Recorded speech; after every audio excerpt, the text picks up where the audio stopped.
guys, what is up? It's me, Rahul here, bringing you guys another video. And today we are going to be doing the 2016 Coastal Carolina Chanticleers Baseball season review. Yes, I know in my previous video I talked about doing something different. Well, here you guys are. I am doing something fresh, clean, and different.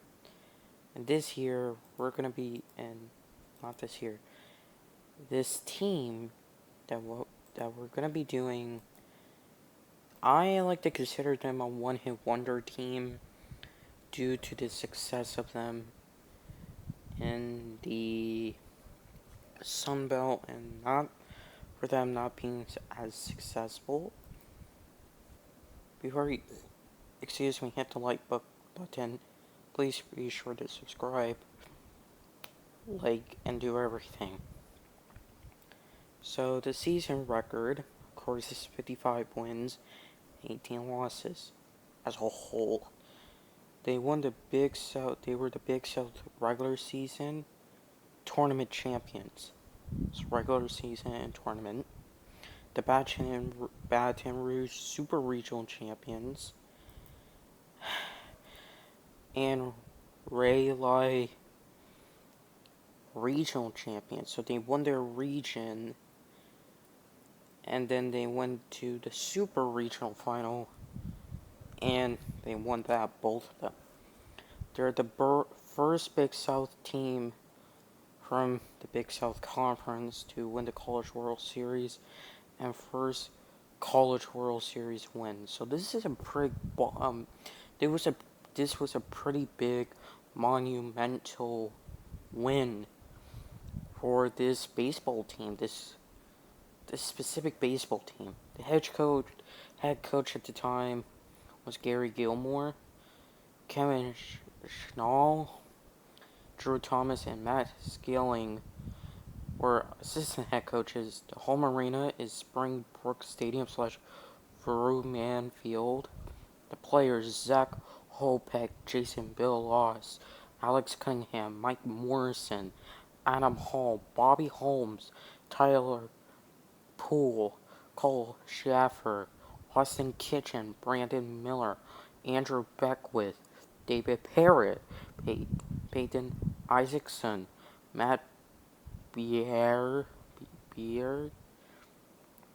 G.K. Young, Kyle Skeels, Michael Piez, Keaton Rivers, Zach Remold, Tyler Chadwick, Jordan Gore, Kevin Woodall Jr., Seth Lancaster, Cameron Piercy, Josh Crump, Connor Owings, Billy Cook, Dalton Elwing, and Anthony Marks. That's the roster for you guys.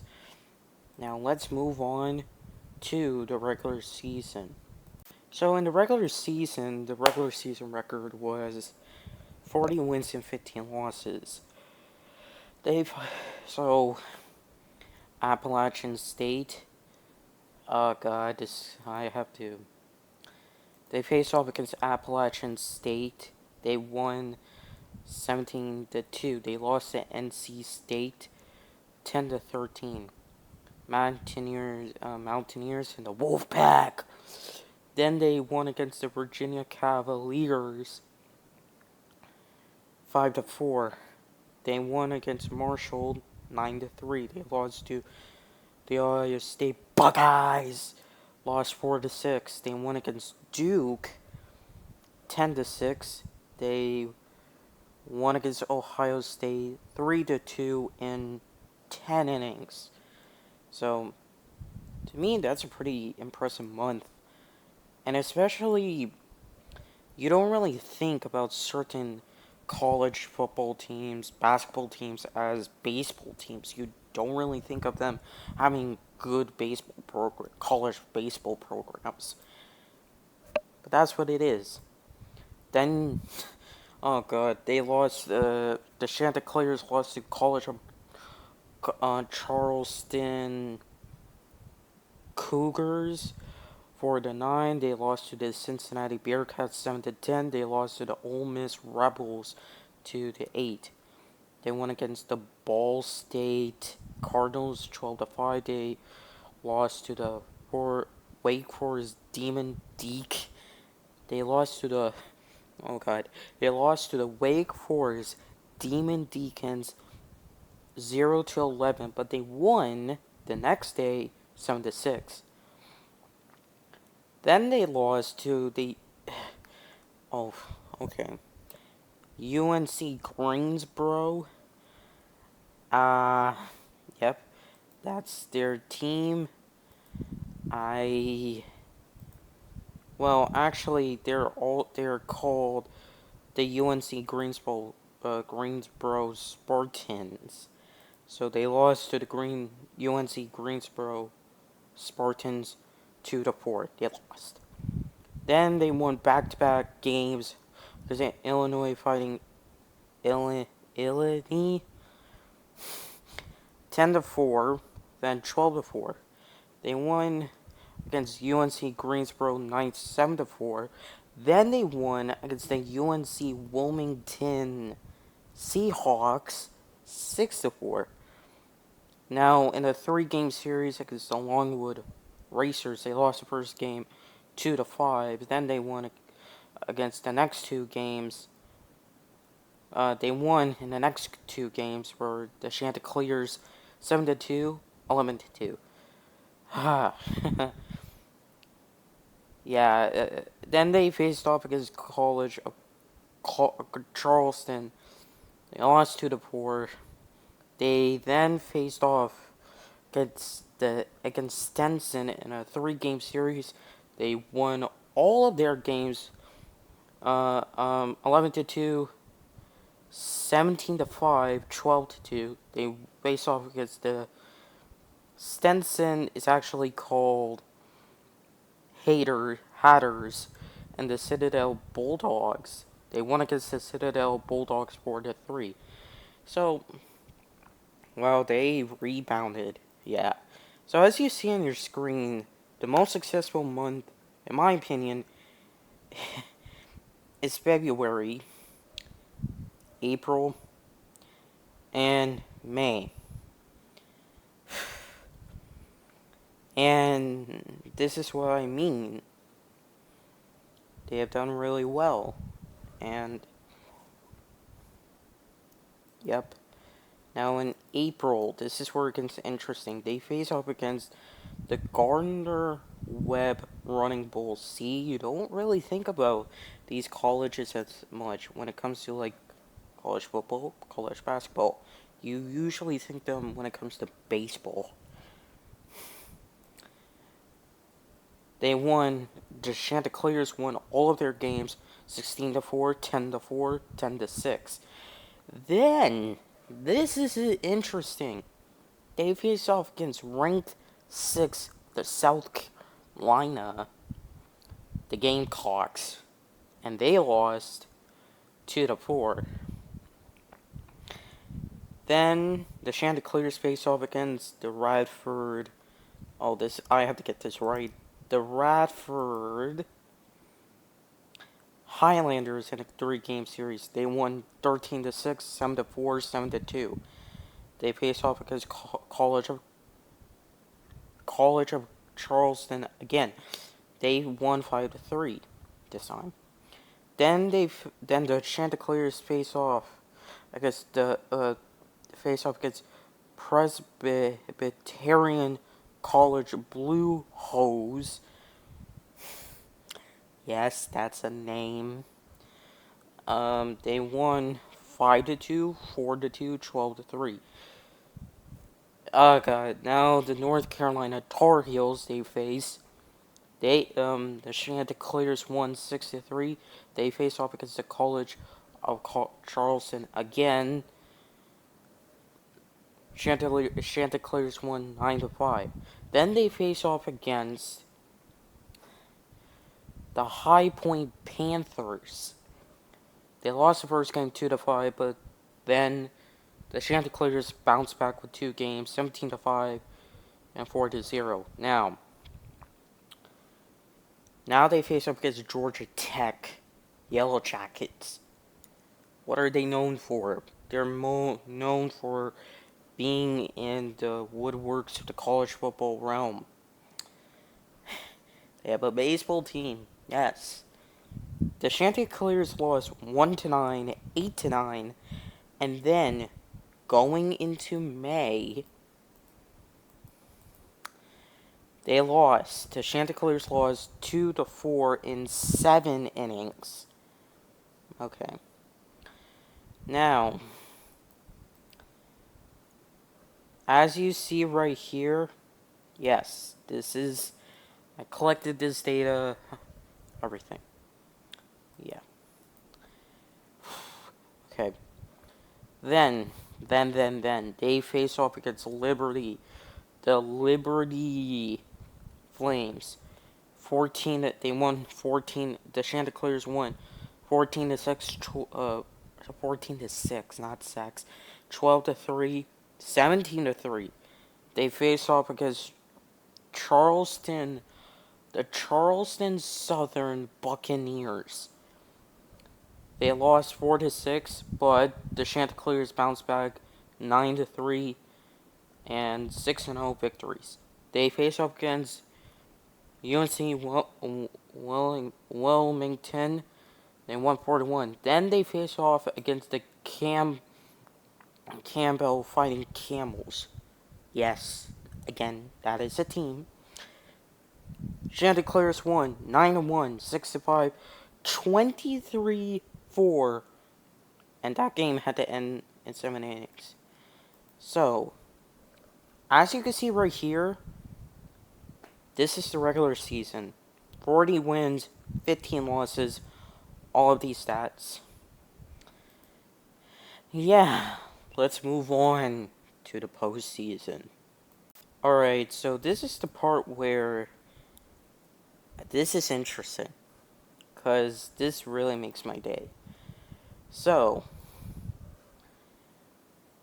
now we get into the 2016 Big South Conference Baseball Tournament. Okay. Here's the interesting part. Yeah. They won. Okay, I'm gonna detail this very correctly here. They won against Radford 7-5. They won against Gardner Webb 4-3. They won against Longwood 5-1. They won they won against Liberty 1-0. So this means that not only they won the conference championship, not only they won the tournament championship, well, conference champion like regular season, tournament champion, and they were invited to the NCAA tournament. That's right. And that's right. So, they advanced to the 2016 NCAA Division I Baseball Tournament. Alright. Now, their conference is considered a, what is it? A mid-major. Big South, yes. So, here's technically, yeah, so the ACC, the SEC, the Conference USA, it's technically the ACC and the SEC are technical blue bloods, or you could go actually with the Pac-12. Well, USC is the blue blood of college baseball. I won't go into that right now, because that's a totally different video. So, we're going to focus on the Baton Rouge Super Regional. Okay. Now, if you did not watch my what if videos on double elimination tournaments, basically what that means is there's one tournament with a loser bracket, And the loser, if they advance to the regional final, they have to win back-to-back games. Regardless if it's the same or different opponent, the loser has to win back-to-back games to ensure a win. I don't know how, I do not understand those rules. That's just a thing. So, alright. Coastal Carolina faced off against the St. Mary's, California Gales. Their team, their school is mostly known for basketball in the Western Coastal Conference. Yeah, I think that's right. With Gonzaga. Um, Coastal Carolina won 5-2. Then they faced off against NC State, won 4-0. Then when they get to their regional final, they lost 8-1, but won, okay, 7-5. So in that sense, if you take the first NC Coastal Carolina game, combine it with the latter, with the next one, with the two games I mentioned previously, it's technically a 3-game series in a sense, but yeah. Then they faced off against number-ranked LSU. They won Coastal Carolina 11-8 and 4-3. And they are considered the Raleigh Regional Champions and the Baton Rouge Super Regional Champions. Okay? Okay. Now, another thing I have to point out is there was a big thing that was going on about this College World Series was this particular one, in fact, that I'll go into the College World Series participants. So, regionals, right? Super regionals. Once you have every single super regional, super regional winner. They're composed. Now, the participants were Arizona from the Pac-12, Coastal Carolina from the Big South, Florida from the SEC, Miami of Florida from the ACC, Oklahoma State, Big 12, TCU, Big 12, Texas Tech, Big 12, UC Santa Barbara from the Big West. Now, this is where it gets interesting. Coastal Carolina won against Florida 2-1. So, Florida, they got, the Florida Gators, they lost. And they even lost in the loser bracket against the Texas Tech Raiders 3-2. So, Coastal Carolina lost to TCU 6-1, so they go to the losers bracket. They won 7-5 against the number 5 ranked Texas Tech Raiders. Then they won back-to-back games against TCU 4-7. 4-1 and 7-5. Now, an interesting part about this is there could have been, had Texas Tech won, a Texas semifinal in a sense, and had TCU won against Coastal Carolina and Oklahoma State won against Arizona, there would have been an all Big 12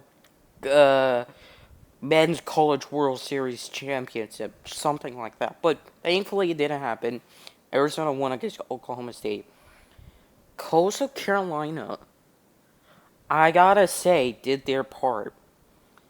They lost 3-0. They won Coastal Carolina won 5-4 and 4-3. And there you have it. The postseason record was 15-3. 15-3. That is really impressive for a team to go in, win their games, and everything. Now, I said in the previous video, I did do something different. I'm going to do something different. This is something different. I'm willing to cover college football teams or certain controversies that, well, they need a bit of looking. I'm ready to. I've covered 3 college basketball teams: the FDU Knights, the UMBC Retrievers, and the St. Peter's Peacocks in their respective years. The 2016 Coastal Carolina Chanticleers Baseball team, yeah, they deserved it, and yep, it worked out. So I am actually going to put a link to their website and to hopefully show that their season is a one-hit wonder team because they haven't had much success. Well, they have had, but they haven't been to the College World Series tournament in a really, like, they might have been in the tournament, but in the proper men's College World Series, they haven't been in it in a while. So that's my take on this. And this is a one-hit wonder team. Yeah. Anyways, guys, thank you all so much for watching this 2016 Coastal Carolina Chanticleers Baseball season review. Please leave a like. Don't forget to subscribe. Click on that notification bell. I will cover... Actually, you know what? You'll see in the next video. Have a happy... I hope you're having a very Merry Christmas. Take it easy. And peace. Let's go, Chanticleers!